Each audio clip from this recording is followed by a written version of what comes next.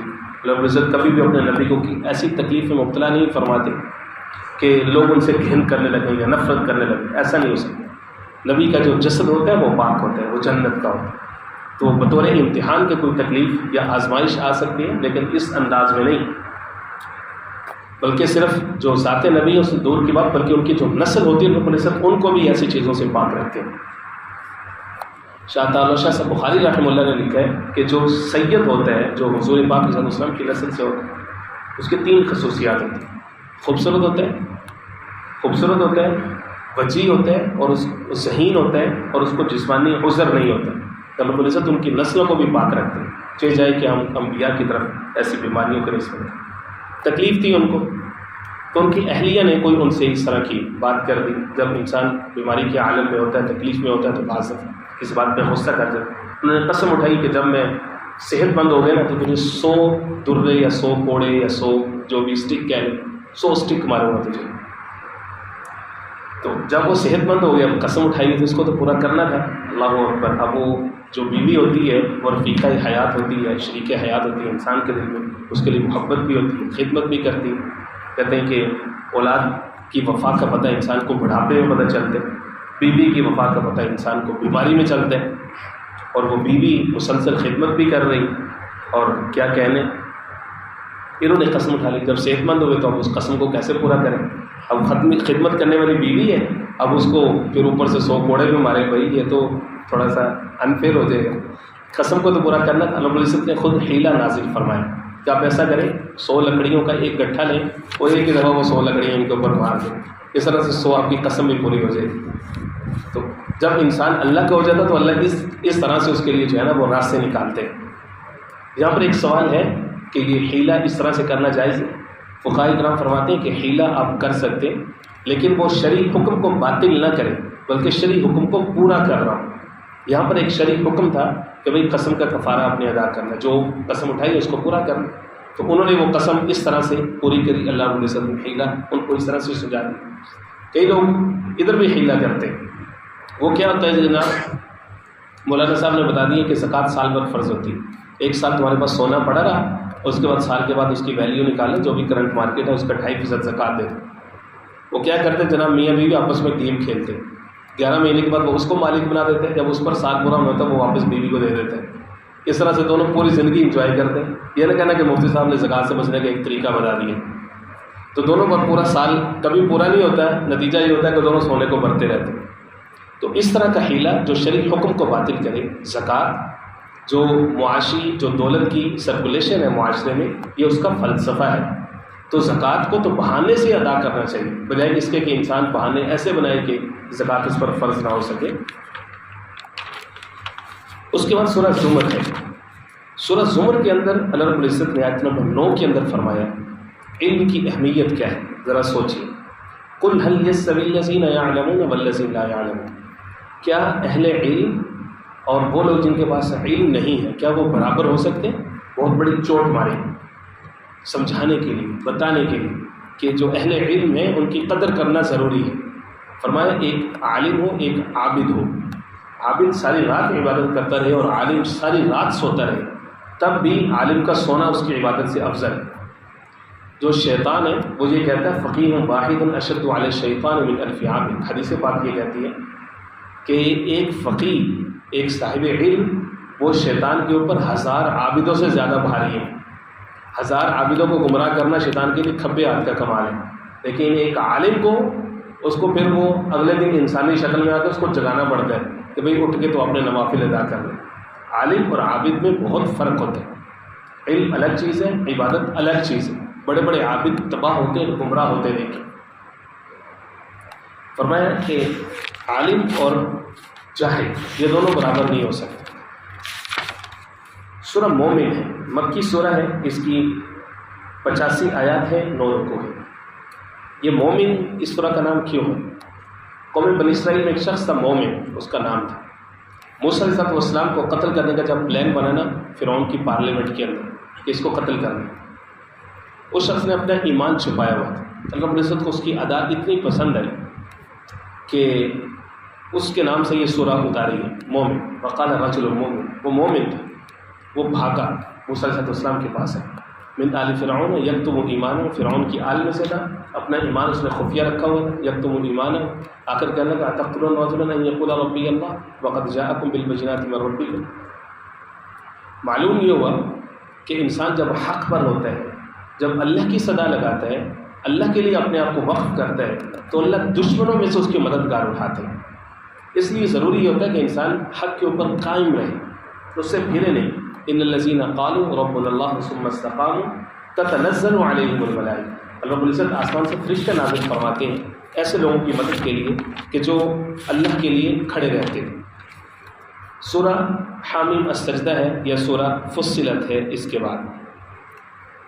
سورہ فصلت یا حامیم السجدہ کی خصوصیت یہ ہے کہ قرآن مجید میں 7 ایسی صورتیں جو کہ حامیم سے شروع ہوتی ہیں، 7 حوامیم ان کو کہا جاتا ہے حدیث پاک میں۔ ابن مسعود رضی اللہ تعالیٰ فرماتے ہیں کہ جو آل و حامیم ہے، یعنی حامیم جتنی صورتیں ہیں، دیباج القرآن، یہ قرآن مجید کا ریشم خوبصورتی زینت ہے قرآن مجید۔ جبکہ ایک جگہ پہ آتے ہیں عرائس القرآن، یہ قرآن مجید کی دلہنیں ہیں، یہ ساری کی ساری۔ یہ سورہ حامیم السجدہ ہے، اس کے بعد آگے سورہ شورى ہے، پھر سورہ زخرف ہے، سورہ دخان ہے، پھر آگے اس کے آگے سورۃ الاحقاف ہے۔ یہ حامیم ان سب کی شروع میں آ رہا ہے اور یہ حروف مقطعات میں سے ہے، جس کے بارے میں جو ہے وہ پہلے بات ہو چکی ہے۔ اس کے بعد اگلی جو سورہ ہے وہ ہے سورہ شورى۔ سورہ شورى کو سورہ شورى کیوں کہتے ہیں؟ کیونکہ آیت نمبر جو 38 ہے اس کے اندر اللہ رب العزت نے یہ فرمایا وَأَمْرُهُمْ شُورَىٰ بَيْنَهُمْ۔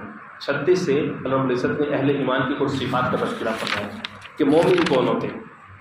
فرمایا کہ مومن وہ ہوتے ہیں علی ربہم یتوکلون، نمبر 1 اپنے رب پر بھروسہ رکھتے ہیں، نمبر 2 کبائر الاسم، کبیرہ گناہوں سے بچتے ہیں۔ حدیث پاک کے اندر کبیرہ گناہوں کی ایک فہرست گنوائی گئی ہے، جن میں فرمایا کہ الاشراک باللہ، اللہ کے ساتھ شریک کرنا، حقوق الوالدین، والدین کے ساتھ والدین کی نافرمانی کرنا، شہادت الزور، جھوٹی گواہی دینا، اور اسی طرح سے جنگ کے میدان سے پیٹھ دکھا کر کے بھاگنا، دشمن سے ڈر کر کے پیٹھ دکھا جانا، یہ بھی اسی میں شامل ہے۔ اکل الربا، اور سود کھانا، شرب الخمر، شراب پینا، اسی طرح سے عورت کا اپنے خامد کی نافرمانی کرنا، یہ سارے کے سارے کبائر میں سے، گناہ کبیرہ میں سے۔ اور ایک حدیث پاک میں اس سے بھی کچھ زیادہ کی تاریخ جو ہے وہ گنوائی گئی ہے۔ فرمایا کہ وہ اہل ایمان کبیرہ گناہوں سے بچتے، فواحش اس سے بچتے، اور جب غصہ آتا ہے یغفرون تو وہ معاف کر دیتے، چھوڑ دیتے ہیں، معاف کر دیتے ہیں، اور اپنے رب کو پکارتے ہیں، نماز قائم کرتے ہیں۔ وَأَمْرُهُمْ شُورَىٰ بَيْنَهُمْ، ان کے معاملات آپس میں باہم مشورے سے طے ہوتے ہیں۔ گویا کہ اسلام میں ڈکٹیٹرشپ کی کوئی گنجائش نہیں، ون وے ٹرین کی کوئی گنجائش نہیں کہ ایک شخص ہو اور وہی حکومت کرے اور وہی فیصلے کرے اور باقی سب لوگوں کو وہ جانوروں کی طرح ہانکنے کی کوشش کرے، ایسا نہیں۔ وَأَمْرُهُمْ شُورَىٰ بَيْنَهُمْ، لوگوں آپس میں جو معاملات ہیں ان کو باہم مشورے سے طے، دوسروں کی رائے لے کر کے کسی ایک نتیجے پر پہنچنا چاہیے، مشورہ دوسروں سے بھی کریں۔ اور فرمایا کہ جب ان کو کوئی تکلیف پہنچتی ہے تو وہ چاہیں تو بدلہ لے سکتے ہیں، برابر کا زیادتی نہیں کرتے۔ لیکن کبھی جو ہے وہ معاف کر دیتے ہیں تو اللہ رب العزت سے اجر پاتے ہیں۔ یہ اہل ایمان کی صفات گنوائی گئی ہے سورہ شورى میں۔ سورہ شورى کے آخر میں اللہ رب العزت نے ایک اور مضمون کا تذکرہ فرمایا، اور وہ یہ ہے کہ کئی سارے لوگ یہ شکایت کرتے ہیں کہ اولاد نہیں۔ اللہ فرماتے ہیں کہ دیکھو زمین و آسمان کی بادشاہت ہے میرے پاس، للہ ملک السماوات والارض۔ سب سے پہلے اپنا عقیدہ ٹھیک کرو کہ اولاد دینے والا کون ہے، اولاد مانگنی کس سے، سب سے پہلے اپنا عقیدہ ٹھیک کرو۔ اس کے بعد فرمایا 4 صورتیں ہوتی ہیں۔ یخلق ما یشاء، اللہ جب اللہ کے پاس قوت خلق اللہ کے پاس، پہلی صورت یہ ہے یہب لمن یشاء اناثا، کبھی ہوتا کسی کو بیٹیاں ہی بیٹیاں دیتے ہیں، ویہب لمن یشاء الذکور، کبھی کسی کو بیٹے ہی بیٹے دیتے ہیں، اور یزوجہم ذکرانا و اناثا، کبھی یہ کرتا ہے کہ بیٹیاں بھی بیٹے بھی۔ کیا بات ہے، بہاریں دونوں طرح کی جنس رب العزت کسی کو عطا فرما دے۔ وَيَجْعَلُ مَن يَشَاءُ حَكِيمًا، چوتھی صورت یہ رکھی کہ کبھی اللہ رب العزت کسی کو حکیم رکھتے ہیں، 5 بین لیگ انفرٹائل، کہ اس کے یہاں کوئی اولاد ہی نہیں۔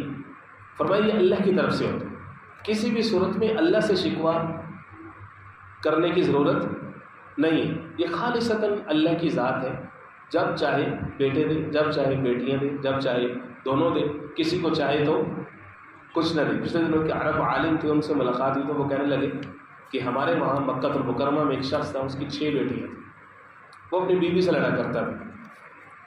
7ویں دفعہ حمل ہوا تو اپنی بیوی سے کہنے لگا اگر تو نے اس دفعہ بھی بیٹی کو جنم دیا تو تجھے طلاق ہے۔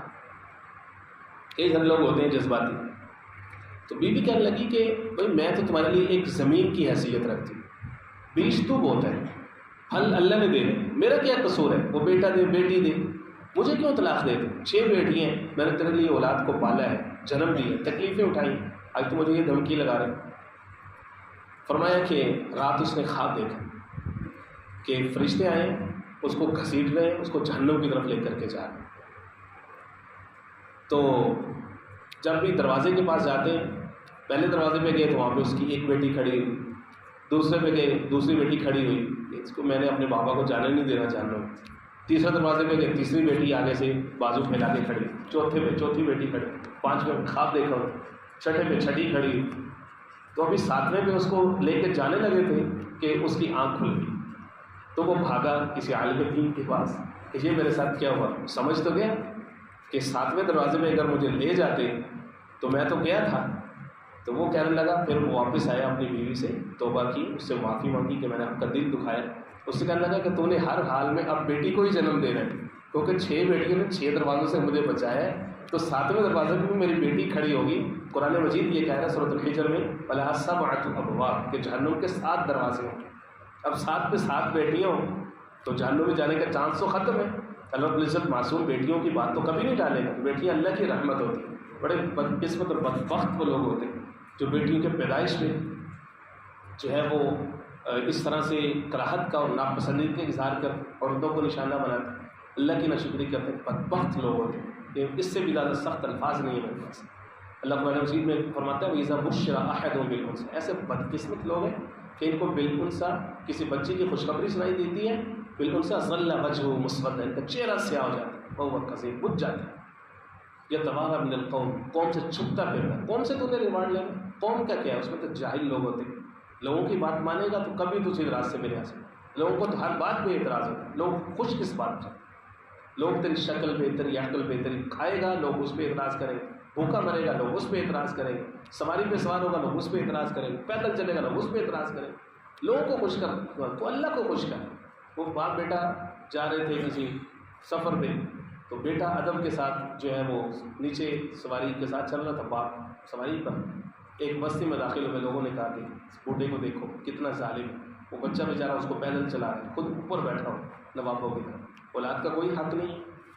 اس نے کہا یار بات تو ان کی ٹھیک ہے، اس نے اپنے بیٹے کو اوپر بٹھایا، خود پیدل چل رہا ہے۔ اگلی بستی میں داخل ہوا، لوگوں نے کہا کتنا نافرمان بیٹا ہے، خود اوپر بیٹھا ہوا بوڑھے باپ کو ساتھ چلا رہا ہے۔ اس نے کہا یار عجیب بات، چلو ٹھیک ہے، دونوں باپ بیٹا اوپر بیٹھے۔ اگلی بستی میں پہنچے، لوگوں نے کہا کیسے ظالم لوگ ہیں، غریب لاغر کمزور جانور ہے، پتہ نہیں اس کو گھاس ڈالتے نہیں ڈالتے، دونوں اوپر بیٹھے ہوں۔ دونوں اترے، اگلی بستی میں داخل ہو، اب دونوں پیدل چل رہے ہیں۔ اگلی بستی میں لوگ کہہ رہے ہیں کیسے عجیب لوگ ہیں، سواری ان کے پاس ہے لیکن پیدل چل رہے ہیں، اس سے زیادہ کم عقل لوگ نہیں ہو سکتے۔ وہ کہنے لگا واللہ واللہ اللہ کی قسم لوگوں کو تم کبھی خوش نہیں کر سکتے، یہ ہر حال میں تمہارے اوپر اعتراض ہے۔ تو لوگوں کے کہنے پہ تم بچیاں ہو رہی ہیں، بیٹیاں ہو رہی ہیں، کبھی ساس کبھی فلانی تانے دے رہی کہ اس کو تو بیٹیاں ہی ہونی۔ بالکل ڈسہارڈ ہونے کی ضرورت ہے، مضبوط رہے، بیٹیوں سے مضبوط کوئی سہارا نہیں، سچی بات ہے۔ میرے پاس ہزاروں دلائل ہیں اس کی۔ حضور پاک علیہ السلام کے پاس ایک شخص کا پتہ چلا کہ اس کی بیٹی ہے۔ حضور پاک علیہ السلام نے فرمایا کہ جس کی 3 بیٹیاں اللہ رب العزت نے اس کو عطا فرمائی اور اس کی اچھی تربیت کی، پالا پوسا، اچھی جگہ پہ ان کا نکاح کیا، تو میں اور وہ جنت میں ایسے ہوں گے جیسے یہ 2 انگلی ہیں۔ اللہ اکبر۔ تو ایک صحابی کھڑے ہوئے، یا رسول اللہ جس کی 2 بیٹیاں ہوں، تو دیکھا کہ دریائے رحمت برس رہا ہے اور خوشخبریاں مل رہی ہیں، 2 والے کھڑے ہوئے۔ حضرت پاک صلی اللہ علیہ وسلم نے فرمایا ہاں جو 2 کی تربیت کرے گا، اچھی سوچ بوجھ دے گا، اچھی جگہ پہ ان کی شادی کرے گا، وہ بھی میرے ساتھ ایسے ہوگا، جنت میں میرا ساتھی ہے۔ تو ایک صحابی کھڑے ہوئے، جس کی 1 ہو، فرمایا کہ ہاں جس کی 1 ہو وہ بھی تربیت کرے، اچھا نام رکھے، اس کو اچھی تعلیم دے اور پھر اچھی جگہ پہ اس کا نکاح کرے، شادی کرے، اس کی ذمہ داری ادا کرے، کفالت کرے، فرمایا کہ وہ جنت میں میرے ساتھ ایسے ہوگی۔ تو بیٹیاں اللہ کی رحمت ہوتی ہیں، اس لیے گھبرانے کی ضرورت نہیں ہے۔ سورہ زخرف ہے، یہاں سے کل شروع کریں گے انشاءاللہ العزیز، پھر آگے مضامین اس طرح سے چلتے رہے۔ رب العزت ہمیں نصیب کرے۔ بسم اللہ الرحمن الرحیم، اللہم صلی علی محمد النبی الأمی وعلی آلہ وأصحابہ وبارک وسلم تسلیما کثیرا۔ اللہم نور قلوبنا بالقرآن وزین اخلاقنا بالقرآن وادخلنا الجنة بالقرآن۔